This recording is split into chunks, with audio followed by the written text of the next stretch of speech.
The night was quiet, the kind of stillness that only settles in after the world has gone to sleep.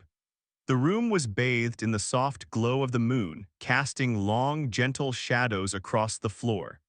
Outside, the wind rustled the leaves of the trees, just enough to make the night feel alive, but not enough to break the calm.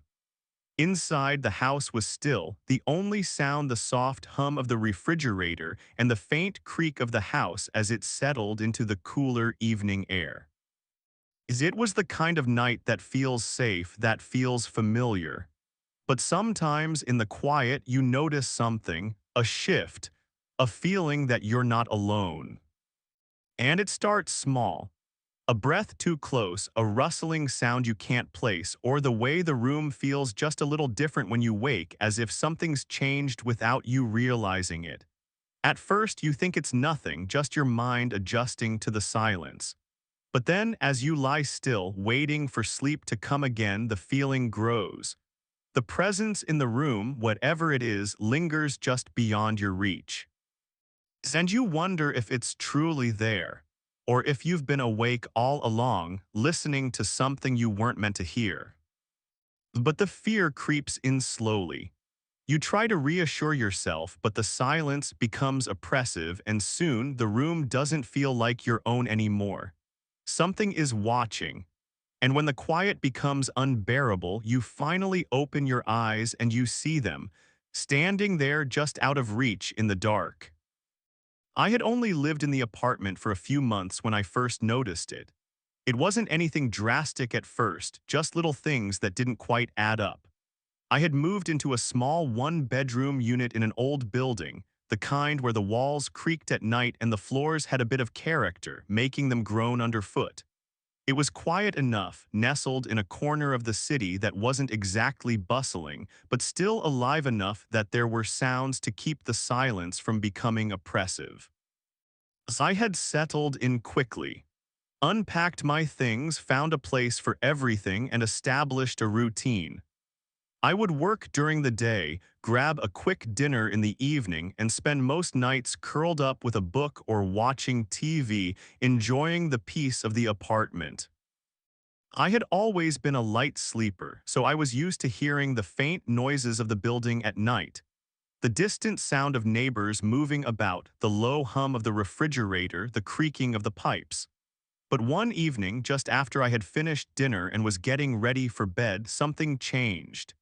It was a Tuesday, and the room had the same warm light that it always did, the kind that filtered softly through the curtains and cast shadows along the walls. As I was brushing my teeth in the bathroom, the faint echo of water running filling the air when I glanced up at the mirror. That's when I saw it. I hadn't even registered the movement at first, just a quick shift in the reflection of the bathroom.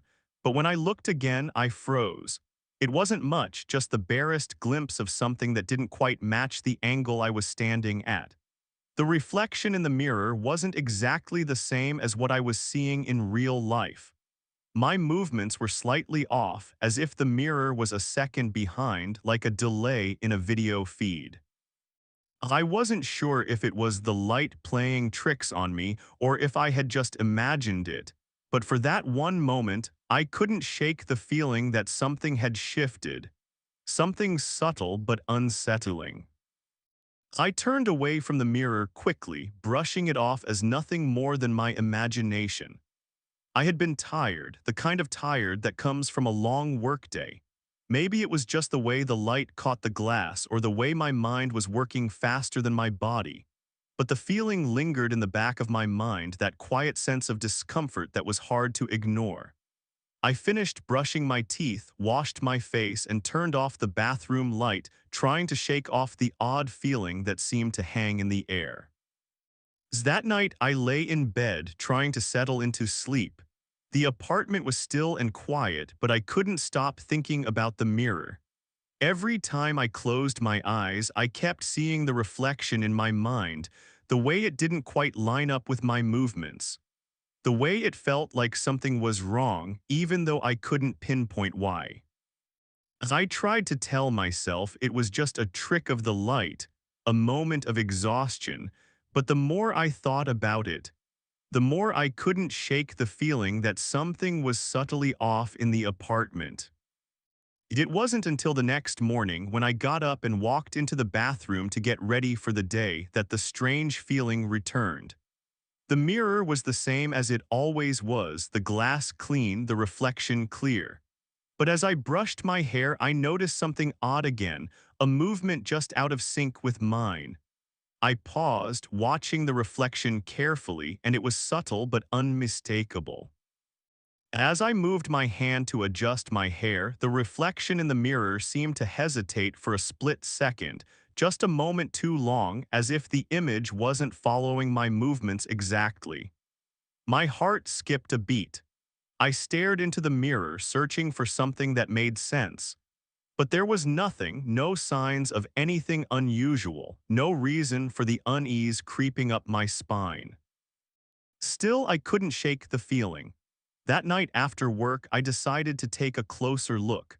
I stood in front of the mirror for several minutes, watching my reflection move, trying to catch any hint of irregularity. There was nothing. My movements were smooth, my reflection followed perfectly, just like it should.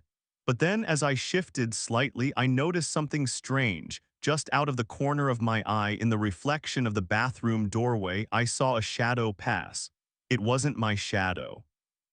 It was darker, sharper, more distinct. I whipped around, but the doorway was empty.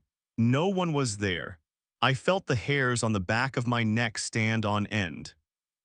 I turned back to the mirror, my breath catching in my throat. The shadow was gone, but the reflection wasn't quite the same anymore. My eyes seemed different. They weren't reflecting the same expression I had on my face. It was subtle, almost imperceptible, but there was a shift. The reflection was slightly off, like a fraction of a second, just enough to make me question what I was seeing. I wasn't sure if I was just imagining it, but something about it felt wrong. The eyes that stared back at me didn't seem to be mine. They were darker, colder, empty.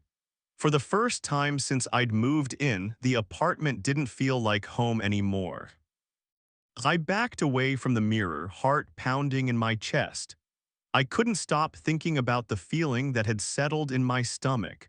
The mirror had always been a source of comfort, something ordinary, but now it felt like a window into something else.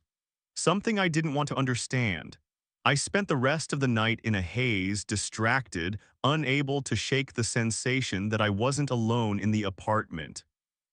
The next few days passed in a blur. I tried to go about my routine, but every time I passed the bathroom, I felt that creeping unease in the pit of my stomach. The reflection wasn't the same. I couldn't explain it. I had to check the mirror again.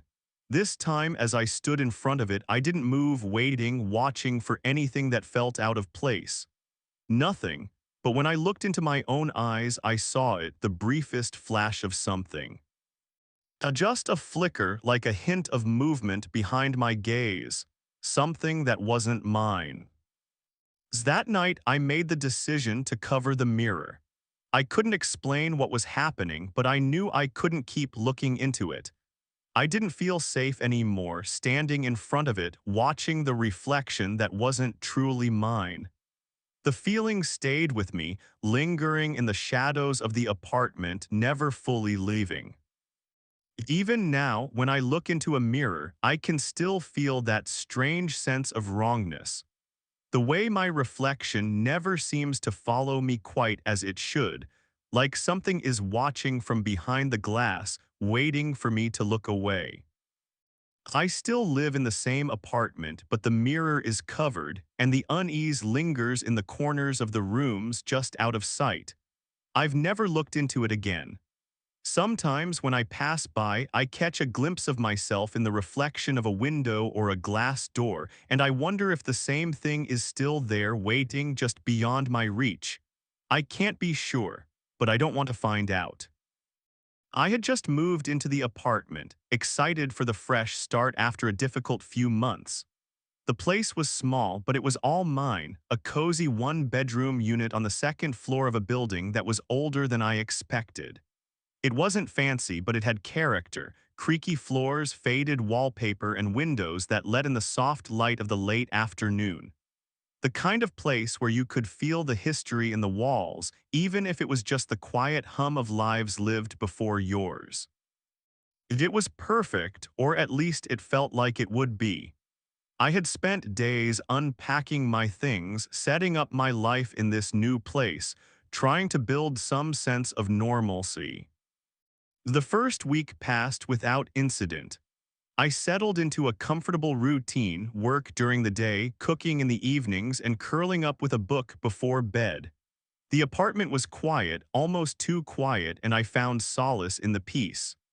The only sounds I ever heard were the hum of the fridge, the faint tap of my keys as I typed, or the distant sounds of cars passing by on the street below. The air always seemed cool, even at night, and I often left the window cracked open slightly, just enough to let in the breeze, the smell of the city, and the soft rustling of the trees outside. It was on the sixth night that I first noticed something was wrong. I had just finished a late dinner and was sitting on the couch, scrolling through my phone when I heard it. At first, I thought it was the building settling, a soft creak of the floorboards or a rattle of pipes from the walls. But then the sound came again, distinct and rhythmic, a soft tapping, almost like a knock on the door. I paused, thinking it was a neighbor, someone perhaps knocking on my door, but when I checked, no one was there. The hallway outside was empty, just the dim light from the lamps in the building's common areas casting long shadows on the floor. I shrugged it off, assuming it was just the building settling again, and returned to my phone. Well, the next night, the tapping came again. It was soft, almost too soft to hear unless you were listening carefully. The kind of noise that makes you pause, hold your breath for a second, and wonder if you really heard it. The sound wasn't coming from the door, though. It was closer, as if it was coming from the other side of the room near the window. I sat up slowly, trying to figure out where the sound was coming from. It was faint but persistent, the tapping rhythmic and deliberate. As I stood and walked toward the window, my feet quiet against the hardwood floor. The apartment was dark, the only light coming from the moon outside, casting long shadows across the room. I couldn't see anything outside the window, nothing out of place. No one was standing there, and the street was quiet. I convinced myself it was nothing, just my imagination running wild. Maybe it was the trees outside tapping against the window in the wind, I thought. But the next night the sound came again, even more distinct this time, followed by a soft scrape, like something moving across the floor. My heart skipped a beat. I froze for a moment, unsure whether I should check again or simply ignore it. But the thought of something, or someone being in my apartment was enough to make me get up and investigate. I walked through the apartment, checking each room, every corner. Everything was as it should be, nothing out of place, nothing moved.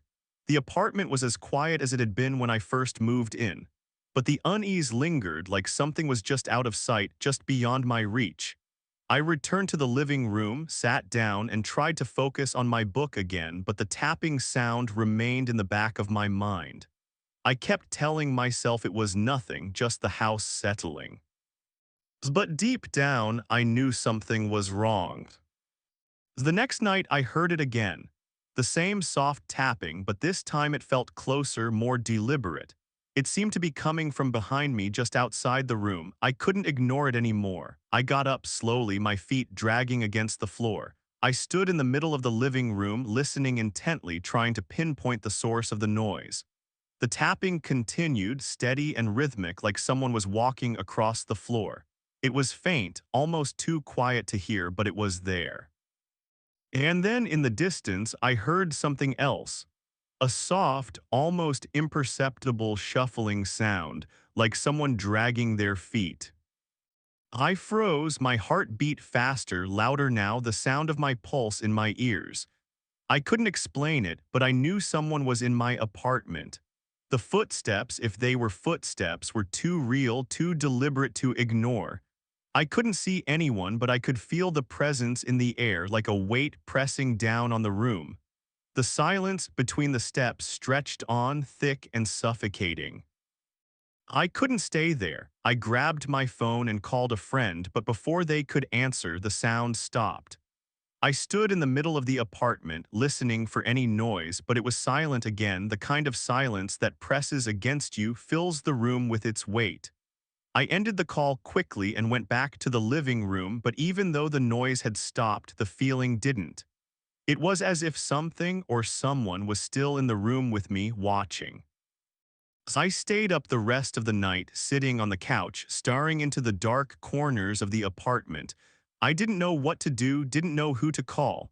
I couldn't explain it, but I was sure there was someone else in the apartment, someone who had been there all along. The tapping had stopped, but I couldn't shake the feeling that it would return. And when it did, I wouldn't be ready for it. The next morning, I packed a bag and left.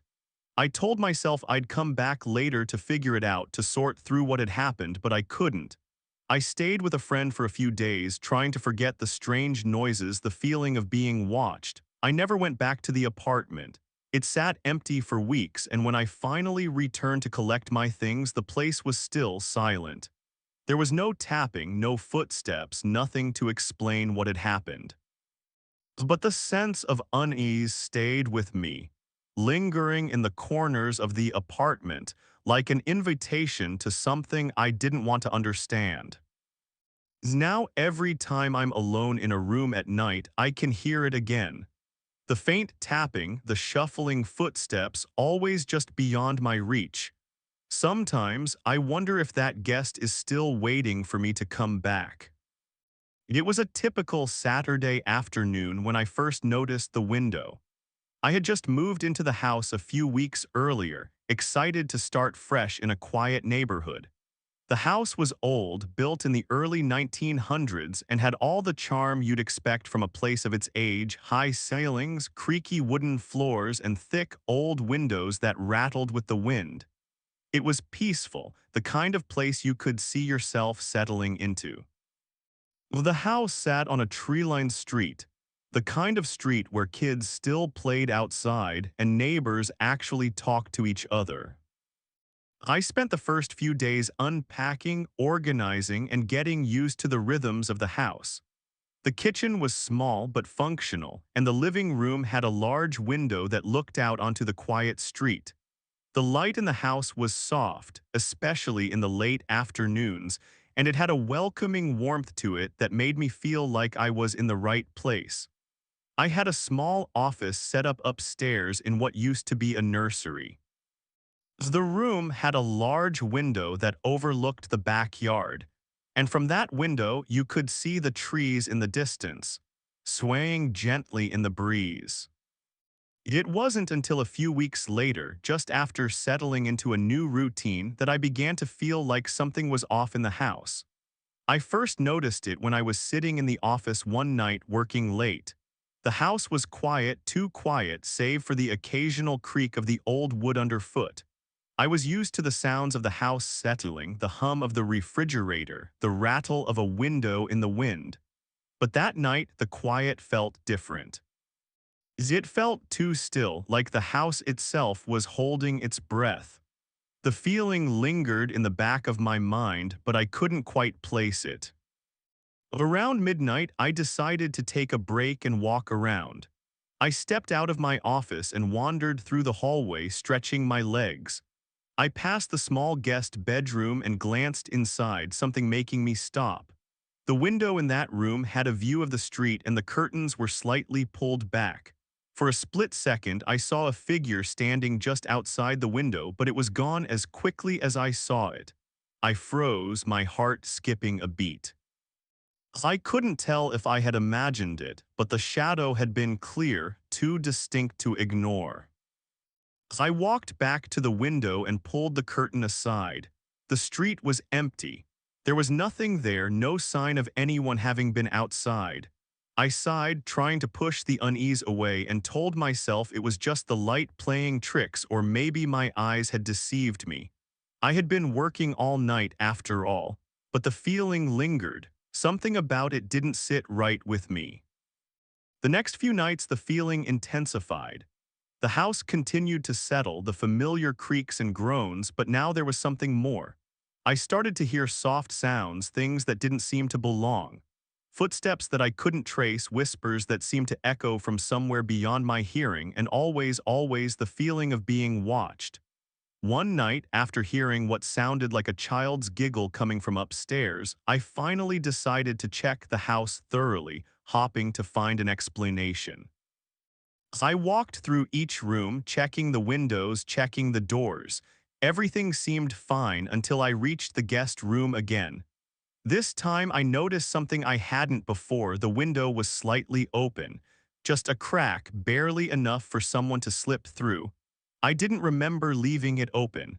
I had certainly checked it earlier when I was moving in. My heart began to pound in my chest. I closed the window and checked the lock, making sure it was secure, but the uneasy feeling lingered, growing stronger. It wasn't just the feeling of being watched anymore. It was something deeper, a sense of a presence that had settled into the house that was waiting for something. The next day, I decided to investigate the history of the house, hopping to put my mind at ease. The woman who had owned the house before me had lived here alone for years. She was older, and from what the neighbors had told me, she had been a kind woman, but she'd passed away quietly in her sleep. Nothing unusual, nothing out of the ordinary, at least not on the surface. But one of the neighbors mentioned something that made my skin prickle. She used to have a daughter, he said. A little girl who used to play out back, but she disappeared a long time ago, never came back. I couldn't shake the thought, a little girl disappeared. The thought stayed with me as I returned to the house, the words echoing in my mind. I walked up the stairs to the guest room, my footsteps heavy against the old wood. The air in the hallway felt thicker now, heavier, as though something was waiting. When I reached the door to the guest room, I hesitated. The door creaked as I pushed it open, and the room was just as it had been before. But when I turned to the window, I froze. There in the reflection of the glass was the faint outline of a child's face pressed against the window, just a glimpse, a flash, but it was enough to make my blood run cold. I spun around, heart racing, but there was nothing there. Nothing but the empty room, the quiet house, the same familiar shadows that had settled into every corner. I rushed to the window, throwing the curtain back. The yard was empty. No one was outside. But the lingering feeling of that child's face, of being watched, hung in the air like a weight. The next few days were a blur. I tried to shake it off, tried to go back to my normal routine, but the unease grew. The sounds became more distinct: footsteps at night, the soft scrape of something moving across the floor. I couldn't ignore it anymore. I moved everything from the guest room into storage, deciding I couldn't stay in that room anymore, not with that feeling of someone or something there. And then one night, as I lay in bed wide awake, the sound came again. The soft shuffle of tiny feet moving across the floor, slow and deliberate, like a child walking in the dark. I sat up, frozen, listening. The sound came again, closer now, as if someone was standing in the hallway outside my room. I didn't want to move, didn't want to see it, but the fear in my chest told me I had to. I slowly got out of bed, heart pounding, and opened the door to the hallway. Oh, there was no one there. I never found any answers.